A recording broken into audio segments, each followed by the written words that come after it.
1st of October 2018. I'll start off on page 11.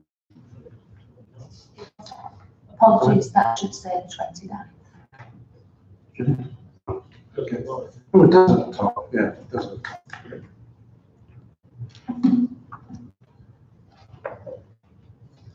So page 11. Page 13. Page 14. Page 15. Page 16. Page 17. Page 18. Page 19. Page 20 and 21. Can I treat those as noted? Agree? Thank you. Next item is the adoption of the revised Dodford Conservation Area Boundaries Appraisal and Management Plan, pages 23 to 102. Kitty, you want or Mike or? I can start off, Leader, and I'll let Mike and Mary add a little bit, because it's also some drag officers out and them sit here and we're not getting at them and they disappear again. Yeah, I mean, the recommendations are that we approve the conservation area appraisal and endorse its contents as a consideration for planning purposes, and that the Cabinet approves the designation here south of Woodlands Road, which is a Woodlands Road extension to the area of conservation adopted conservation outlined in this report, and the Cabinet approves the designation of the area along the southern strength of Priory Road extension to the area of the Dodford conservation area as outlined in this report. And just at this stage, I will mention that I actually live in Priory Road, but I have had legal advice that I would like to continue to speak on this matter, because I'm already in the conservation report. It gives what's good about Dodford, as in high hedges and attractive buildings, and it does give a little bit of bad things about Dodford, which is people have messed about with the gateways, which are changing the character of the area somewhat, and the dreaded PVC windows. It's a good, as I say, it's a good report. There is no reason not to adopt it, and in fact, I think it's a good thing to do, as it will defend a very beautiful part of Bromsgrove. If Mike or Mary would like to add anything to that. I think all I would add is that we have a statutory duty to formulate and prepare proposals for our conservation areas to preserve them and enhance them. To do that, you need to carry out a conservation area appraisal to identify what is good and what's bad. As part of that process, we're expected to look at the boundaries of the conservation area. We've carried out this work following the Historic England guidance documents. We've carried out an extensive public consultation with the residents of Dodford, as well as other interested bodies such as Historic England, the Victorian Society and the Parish Council. Historic England are supportive of the appraisal and the boundary changes, and confirmed that it follows the format that we've adopted, follows their guidance. So we would hope that the appraisal could be adopted and the extensions confirmed.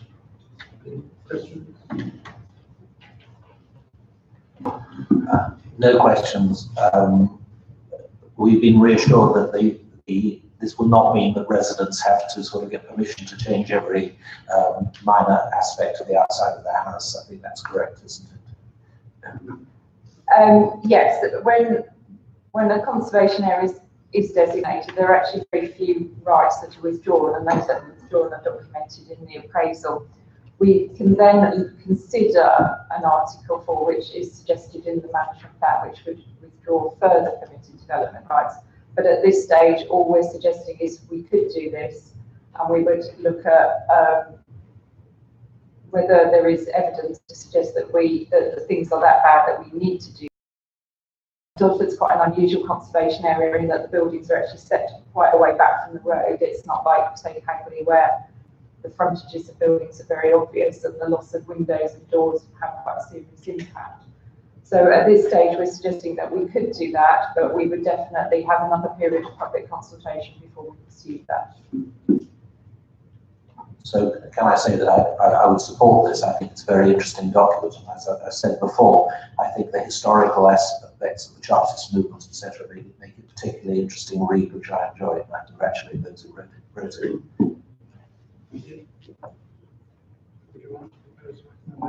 As I've read the recommendations out, Leader, can I have support that we put these through? Read. Okay. What we do?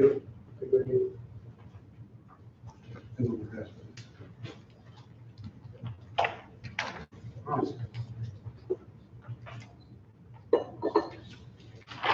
Next one is item 6. Response from BBC on the wildfires management plan, pre-submission versions. Are you reading this? Thank you, Leader. I'll obviously let Mike fill in the gaps. As you can see in front of you, we have a quite a robust response to the wire forest local plan pre-submission. Mike, I think, has been very robust and equally very polite about this. The areas that I think would be considerably affected, as you can probably see by Councillor Colella and Jenkins sitting here, will be Hagley. Also, I think any areas coming down the Kidderminster Road, Dodford, Fairfield, Bourne Heath, and those surrounding areas will be heavily affected, as well as because it's a case of if you're building in certain parts of the wire forest, how the heck do you get to the M5 and onwards? So there doesn't seem to be any great data, any great evidence with regard to any of their transport plans, and it's really on this sort of basis that we are objecting to it. I'll hand over to Mike, who will give a bit of a more professional version. Okay, yeah, as Kit says, I think we don't do this lightly. I don't think we've formally objected to any other plan at this stage in the however many years I've been here. The reality of the objection is we're objecting to what isn't there. It's the evidence that we would expect to support policies in the wire forest plan just simply doesn't exist as far as we can tell. And on the basis of that, I think the requirements or the infrastructure that is being suggested is needed. It may well be needed, but the application needs to be built, and the application needs to be built in a robust manner to then ensure that it can be delivered. And then the two sort of major concerns with this is that the levels of growth and the levels of trips that we think will hit the network in Bromsgrove, predominantly through Hagley on the 456, may well require a bypass, but that bypass has to be a certainty to then mitigate the impact, and this evidence doesn't give us that certainty. And similarly, a bypass Stowe Green, which in effect would get traffic into Bromsgrove quicker, could have implications for Bromsgrove and Kidderminster Road as well. So I think it's important that we make it clear that we would expect to see this evidence, and this evidence should have been there at pre-submission. This is effectively the final version of my forest plan. This is the plan that we would envisage that they will submit to the inspectorate. So we don't have an option to carry on working with them sort of behind the scenes or as the plan develops, because there is no further time. So at this stage we have to put an objection in and take it all the way through to examination in public. There is a period of time between now and when they envisage on submitting the plan, which I think is sort of July time next year, where some of this can be addressed, but whether or not that's satisfactory for the inspectorate, who would expect all of this to be done at this point, remains to be seen. But we can continue to push this one further as we get further down the line towards the examination. So yeah, I think that's sort of effectively where we are. It's not really an objection to the policies as such, it's an objection to the lack of evidence to support the policies. Although the nature of how you have to object at this stage, you have to frame it in an objection to a policy or a piece of evidence. Thank you, Matt. Welcome. Would you want to do a joint?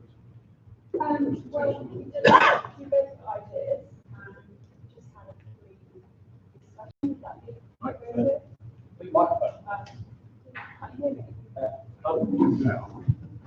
can now? Oh, I don't like the sound of that. But I can hear you guys though. Yeah. Basically, we'd like a free discussion because we've got great concerns about this, and obviously I have been on about bypassing Hagley for some time, and the issues around Carla Homes, around the traffic, and that was one of the major reasons Hagley objected to it. And having worked with Worcester County Council, that the NES 6 is actually the work I did with the county back in 2017, March 2017, we finished it, before the LTP4 had actually been finished the consultation process. So the work they've actually done in Hagley since its publication is nilch. It transpires that one of the junctions that Carla Homes has basically changed for the worse and caused delays in traffic in Hagley, will fail within 5 years as it stands now, and anything we do will just prolong it for, I think, another 10, 15 years, if that, which will affect obviously this plan. So my concerns have been based on that, and the fact that the LTP4, you mentioned that Hagley bypass is needed, but there's nothing in the LTP4 about that, and my knowledge base suggests that if it's not in the plan, it doesn't happen. My understanding is that Karen May has asked for, I think, some of the LEPs to put some money for a strategic assessment of the traffic through Hagley and from Kidderminster Way. But as she's not here today, she can't actually confirm that or what exactly that means. I'm very pleased that you have objected on the grounds of Hagley and the traffic problems there, and I think it's very good report in that sense. And I'm very pleased to hear, and so Steve, I'm sure you'll say in a minute. But I would like to put also that they haven't really, Wire Forest haven't really in their plan impacts of Staffordshire and Dudley and their growth as well. This is all isolated local plans, and I feel that because they're just thinking of themselves and not their neighbours, this plan won't work, and that the impacts of Hagley, as they say, lots of commuters into Birmingham and Worcester, that's their main commuter belt. So it will impact Hagley even further. I don't know about Steve, but I live on the main road, and every day it seems to get busier and earlier the traffic, and the pollution is getting worse, whether you take it out of the air quality management area or not. It's actually spreading further into Hagley. And I would like to say that I feel very affronted that Worcester County Council has not invested in the north of Worcestershire on the main strategic roads for 50 years, and that's outrageous. And I think we really need to put that in and start hammering, because this will be, if we put something like that into this, about what's happened, our history, and the fact that we've had no investment, the planning inspector will get the situation. From this, I don't think you get the situation really. You get the, you're saying about bypass, but why do you need bypass? Well, we haven't had any infrastructure for 50 years. I feel that there's some missing in it, or you could perhaps put in more arguments for the bypass.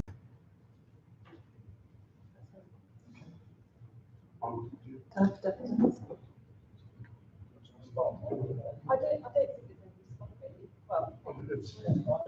It's such a technical response. Yeah, I don't disagree with quite a lot of what was said. I think the point about LTP4 is relevant. It's a point that we make, that LTP4 talks about a series or a review of the junctions in Hagley, and then all of a sudden the infrastructure delivery plan, the IDP that sits with the Wire Forest plan, and talks about bypass. So within 18 months of LTP4 being accomplished, things have changed, but we don't understand why it's changed from a review of the junctions to a bypass. And that's the same point from Musto Green as well. LTP4 has a review of the junction improvements, stroke enhancements, and then you've got a bypass. So there's an issue there in terms of the evidence again. In terms of making points about investment in Worcestershire and that side of it, this is a technical objection for an examination in public. An inspector doesn't need to hear that, he doesn't want to know that. The objection needs to be into the policies of the plan or the evidence of the plan. It's, the way that these things are typically done is you need to say as much as you can and as quickly as you can, and not use examination time making points about things like that which aren't actually anything in the Wild Forest plan. So I wouldn't recommend that those sorts of things end up in the response. And similarly, things about what's happening in Dudley and South Staff, so they're valid points, and it all comes back to the point that we're making, that the evidence isn't really there to support it. The modelling work that Wild Forest have done doesn't look beyond the extent of Wild Forest, and there isn't any assessment of the cumulative impact of development and then an appraisal of the infrastructure required. It's a model which shows where traffic goes and then an assumption made on what infrastructure is required, and that's the problem. I don't think you could make objections on Wild Forest plan that they haven't fully taken into account other authorities, particularly Dudley and South Staffs, because they're at very early stages in their own plan reviews.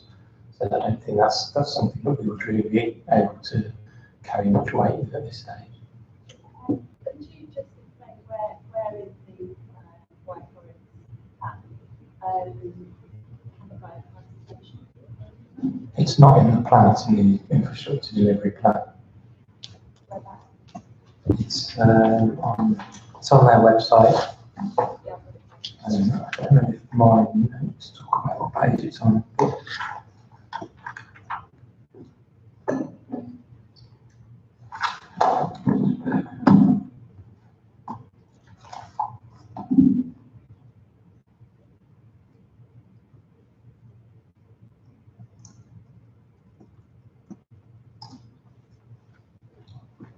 Richard, can I just pick up on the other point about strategic assessment is something that we are pushing on with separately to this, and we are having a meeting with the county council next week to discuss that. No. Sorry. Full house.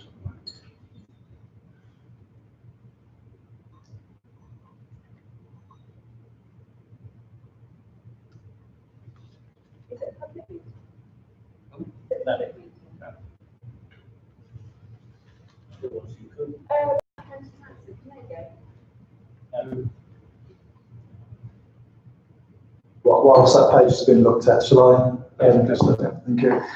Yes, thank you, Leader. Thank you, Cabinet, for allowing us to speak on this. I think, again, speaking for Rachel, we very much welcome this approach and support the District Council's submission. And in principle, obviously welcome the fact is that a bypass or alternative route or something has been discussed at this late stage. As you know, something we've been campaigning heavily on for a number of years, and lobbying at various points. The information I've gathered this evening is that in effect this could go to an examination next summer, which is alarming to say the least. So obviously there's some work to be done as regards our local neighbourhood plan and our parish council, because they've obviously got some concerns about the impact going through there.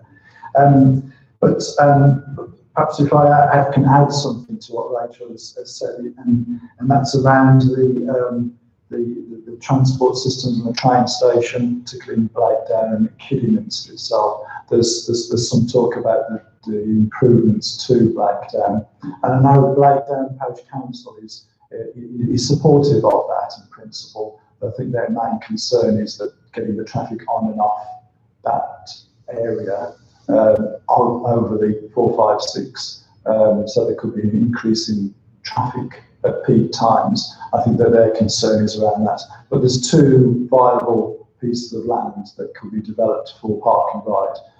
Councillor Taylor highlights the fact is that, again, this is all lack of evidence, because whilst we might wish for something, we don't know. We've got to be careful of what we wish for. So I think that perhaps there's some further work to be done on the improvements of Blackdown and what is the extent of those improvements.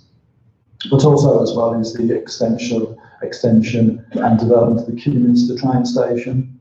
I understand it's pay for parking. So whilst it's not a planning issue, it is something that affects people's choice of whether they jump into the car and do the whole journey up into Stourbridge or Hagley to get onto the train up there, or they cut short the journey in the car and do the other half by train. So there's a couple of points there. But I do feel as if this paper does sum up the objections and the difficulties and the concerns that this plan will fail.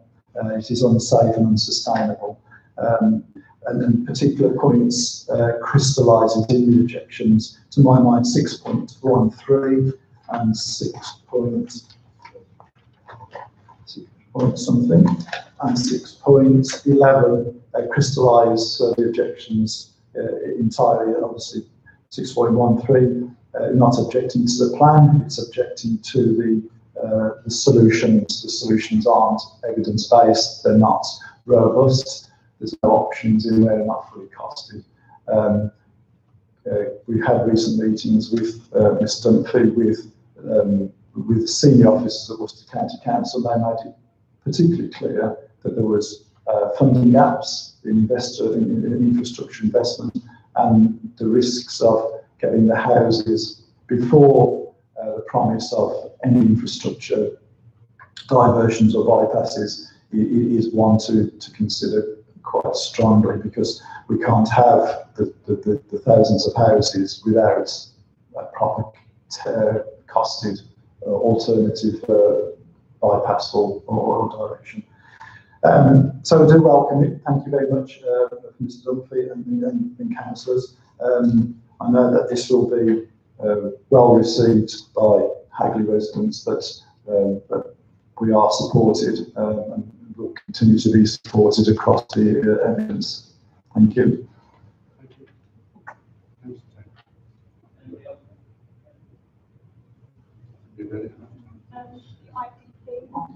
It's page 25 of White Forest IDP is where it's first mentioned in the table at the bottom. So it's all, no, it's in the infrastructure delivery plan. It's not mentioned at all in the actual plan. So the IDP is on their website. It sits alongside the plan.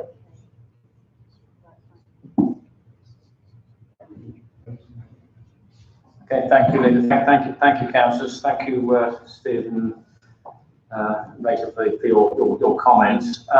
So we have the recommendation in front of us, 2.1, 2.2, 2.3. I might talk the record, read it out for I mean, there's a little bit of a film message out of that. To endorse the response to the White Forest local plan, review pre-submission plan as attached in Appendix A of the back of the papers, in order for it to be submitted before the end of the representation period. The Cabinet is asked to recommend to Council that the Office of Response to the White Forest local plan review pre-submission plan be approved by Council as its formal response, and that it's confirmed with White Forest District Council as such. Delegated authority is given to the Head of Planning and Regeneration to ensure that the PDC is represented at the examination of public elements of the White Forest local plan review.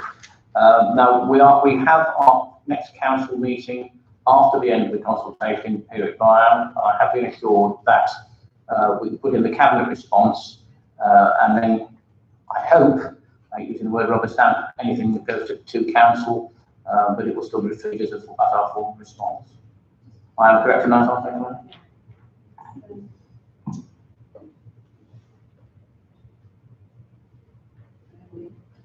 think it's done. It's Cabinet participating in the actual delegations to the legal. I can check that one. We accept the power grant. Neither there.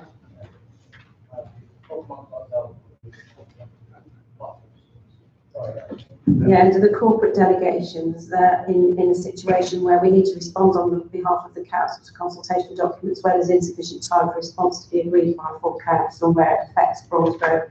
There is a delegation to the leader and chief executive in consultation with the head of service or director, so that would be Kevin and the leader and Ruth Balford. I think the purpose of bringing it here today was to enable any other councillors that would want to have an input into that to have a forum to come to do that, which is what's happened tonight. So it makes it as full of responses that we can make it at this time, recognising that the time is limited. Okay, thank you for that. I shall ask you for a little note, so I can read that out to council, just in case anybody gets upset that we've decided something without that. Thank you very much. So I would like to move this for a yes. Can I just add to that, I did send out the report to the group leaders last week, asking them to let me have any comments. I'm sorry to date it's a nil return. So, would you like, Brian, would you like to second it? I'll second it. All in favour? Agreed. Thank you very much. Thank you for attending. It is appreciated. We don't like always being on our own.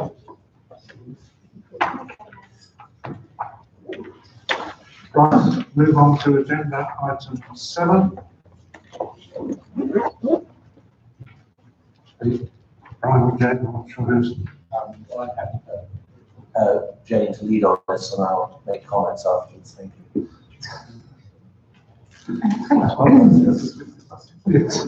Yes, quicker than a rugby ball. Thank you, Chair. So we have to members this evening the finance monitoring report for Q2, so that's the period April through to September 2018. And we've also looked to project the financial position for the authority through to the end of the financial year 2018, so that's through to the end of March. I'll come back to a couple of recommendations if that's okay, Chair. In fact, just take members straight to the table, which is on page 116. Members will be aware that we have had an element of unidentified savings within the budget, within the service budget. So we identified a number of either additional income or efficiencies that we can make within the services, and they have been reduced from the element that says, so the third word from the bottom, it says enable others to work and do what they need to meet their purpose. So that within there, the corporate savings. So the reason there's £186,000 worth of overspend or shortfall is that's where the unidentified savings have been allocated currently. They will be moved out by the end of the year. So if you start looking up from there, you'll see that all of the services, by having independent, have made significant savings, and those significant savings will be then drawn down by savings, which I'll come to in a moment. So overall, on the £11 million, £10.9 million worth of budget for the services, we've got forecast of £13,000 shortfall against the budget of £10.9 billion. In addition, then, when we look at corporate financing, we have a grant that is given for small, it's compensation by the government for small business rate relief, general compensation that all authorities have. There has been a number of, over the last few years, uncertainties about whether we're going to receive that, and that's compensation where the government makes any decisions on changing the multiplier for business rates or changing the way that small business rates are charged. We then get a compensation amount for there. We haven't budgeted for it because we've been concerned, and in the past few years we have lost an amount of that Section 31 grant on the back of various levy payments that have to be made. But we have in this year had some more certainty around 2018-19. So we have looked to put some of the Section 31. We're looking to receive about £1 million in 18-19, but we're not sure what we're going to receive in future years. So we've put half of it in there and then half because of the worries around Fed funding, the impact of Brexit, and also the localisation of business rates and the potential reset of that. We have looked to only put half of that into the revenue for this financial year, Chair. So the £596,000 projected underspend stroke saving is mainly as a result of us allocating in the Section 31 grant. What members will then see from page 117 is we've looked at the bigger variances, particularly over around 20% of the budget. And you can see within each block, for example, keep my place safe and looking good. Bereavement services are doing very well, so you've got a net position of 122,000 forecast for the end of the year. And as you can see, we've got additional income in bereavement services, additional income in core waste, which is really good news. We have, though, within there, and it's the fourth bullet point down, it's one that kind of we tend to be repeating that both in these discussions and we will when we get to the budget, is planning application income is down by projected to be £164,000 down, and that's because we're not getting those applications through. And I will just mention while I mentioned about the revenue on planning applications, there is therefore an impact on council tax income and also an enhanced bonus, so there's a treble impact on the planning applications. And you'll see then through Chair through page 117 and then on to page 118, there are the various variances on projected for the end of the year for each strategic purpose. At 3.5, Chair, which is up towards the bottom of page 118, we've got £59,000, which is for the district heating feasibility study, and that is to be funded from the government heat network development unit of £40,000, the LEP at 14,000, and North Worcestershire EDR at 5,000. So there's no direct funding from ourselves on that. And that's one that Kathleen has led on. At 4.1, Chair, you'll see that we have talked about the unidentified savings. So that's at the bottom of page 118. So there's £451,000 of unidentified either income or efficiency savings, and already 371,000 of that has been identified. So we are well on track to deliver the £454,000 in this financial year, and we'll be looking at ensuring that we pick that up for 2019-20. We've got then the capital programme, Chair, which is on page 119. Members will see there's at the moment a projected underspend of £783,000 on that, and that's mainly the general projects that we've got on our efficiency fund, which is just about ensuring that we're meeting the needs from the individual community members. We've got reserve, which is at appendix 1, and that shows we currently have reserves of just under 3.4 million process, which hopefully we're going to look release as many reserves as possible. General fund balances, the minimum level is 1.1 million, but we have got at the moment £4.7 million of the balances, and that's on the back of, you'll remember, Chair, we've got currently a budget gap over the following 4 years around £1.9 million. So we will be, because we need to identify those savings, we need to ensure that we have got balances to mitigate any service pressures in the future. The appendices, as I've mentioned, Chair, we've got the savings the financial reserves, and also then we've got the savings monitoring. The saving monitoring is identified savings that heads of service and managers made as part of the budget process, and what we're saying in that end few columns is that the majority of those, bar one, which is a very small amount of 2,000, are all on track to be delivered. Taking your questions, Chair. This is the question, but it's to thank Jane and the department for this. I think the important thing for us as a cabinet is to know that we are balancing the books effectively, despite the injection of the Section 31 money. And this is the first year where we have no revenue support grant. Obviously, we will be interested to see on December the 8th what the outcome is of our, what? December the 8th, I thought we were going to hear of the local government settlement. That come for you, Chair? It's meant to be tomorrow, the 6th, but we've had an email literally hot off the press to say that it's now been deferred. And it's now going to be after the meaningful vote on Brexit, and the meaningful vote is the 11th.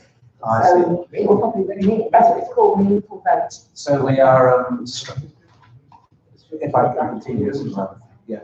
So basically, we're being strung out. But I think the important thing is that while it looks great that we're heading for revenues of nearly £500,000 surplus, of course, half of that is the Section 31 money, which we're putting into reserve, into balances, which we will need to balance the books in the years to come. So it isn't free money that we can spend on other things. So we're not, it's helping us for the future, and we can't spend it now. So that's one thing I wanted to mention. And as I say, I think the important thing is to reiterate what Jane has said about planning applications. This is a triple whammy, as Jane has said, lack of fees, lack of council tax, and decreased new homes bonus money. So I think as a cabinet leader, this is something we need to sort out this problem of the planning applications. So I commend this paper, and we need, if there are any questions before I move the resolutions, I'm sure Jane or perhaps I can answer.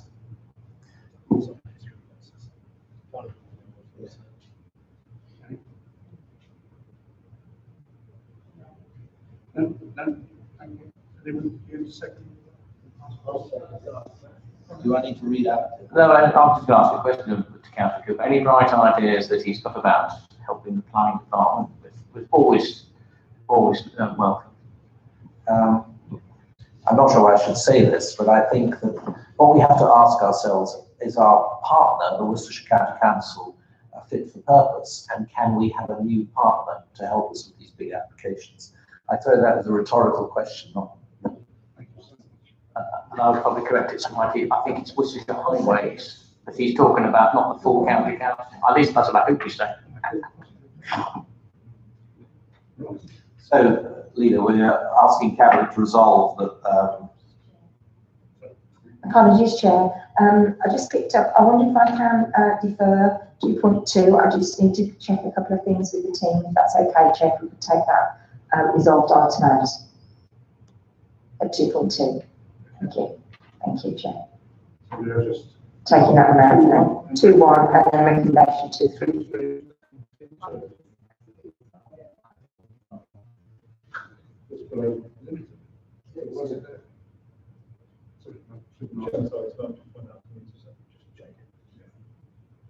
Okay. We're doing it to 2.2. Yes. So I moved resolution 2.1 recommendation. All agree? Yes. Thank you very much. And presumably, let me just agree. I'm going to discuss the minutes of item 10. Just agree they are true record. Yeah. All agree? Yeah. Agree.